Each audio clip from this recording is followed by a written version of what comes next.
The Hollywood mogul was furious after she resisted his sexual advances, she details in a series of Twitter posts. The British actress joins a list of over 40 women who have accused the producer of misconduct. Also on Tuesday, Weinstein resigned from the board of directors of his eponymous film production company. He has been accused of rape, sexual assault and harassment, but has unequivocally denied any allegations of non-consensual relationships. Despite Kit being fired as chairman of the Weinstein Company's studio on 8 October, he had continued until Tuesday to hold a position on the company's board. Weinstein, who has been expelled from the Academy of Motion Picture Arts and Sciences that present the Oscar Awards, still owns 22% of his company's stock, according to Variety magazine. Amid the fallout over the Weinstein accusations, Roy Price, the head of Amazon Studios, also resigned on Tuesday over allegations of sexual harassment, according to U.S. media. Mr. Price took a leave of absence last Thursday after Isa Hackett, a producer on the Amazon series The Man in the High Castle, told The Hollywood Reporter he allegedly sexually harassed her in 2015.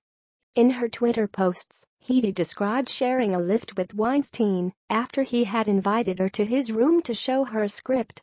The lift was going up, and I said to Harvey, "I'm not interested in anything other than work. Please don't think I got in here with you for any other reason. Nothing is going to happen," she recalled. "I don't know what possessed me to speak out at that moment, only that I had such a strong sense of don't come near me." He was silent after I spoke, furious. "He walked me back to the lift by grabbing and holding tightly to the back of my arm," she said, adding that she felt completely powerless. After he allegedly whispered that she should not tell anyone about the encounter, she writes, "I got into my car and cried." Headey's story comes as other Hollywood actresses shared their stories of sexual harassment and impropriety in show business. On Monday, Oscar-winning actress Reese Witherspoon said she had been harassed by an unnamed film director when she was 16 years old during a speech to the Elle Women in Hollywood event.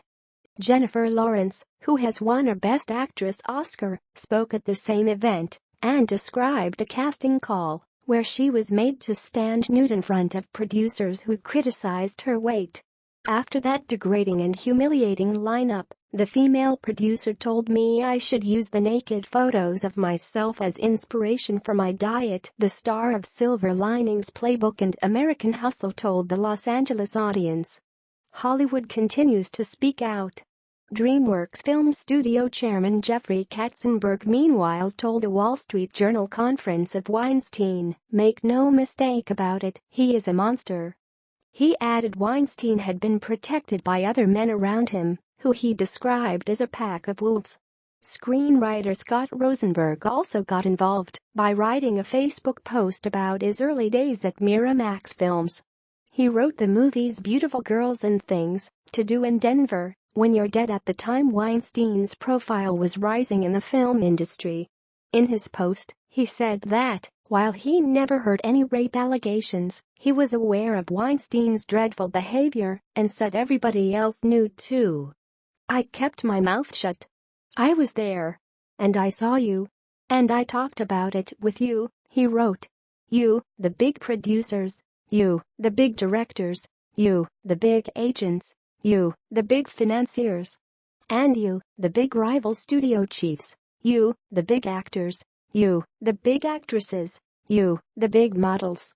You, the big journalists. You, the big screenwriters. You, the big rock stars. You, the big restaurateurs. You, the big politicians." He said others chose to ignore what was going on because they were enjoying themselves and because women were told it would ruin their careers if they said anything. At the end of the piece, Rosenberg apologized for not doing anything. "I reaped the rewards and I kept my mouth shut," he said. "And for that, once again, I am sorry."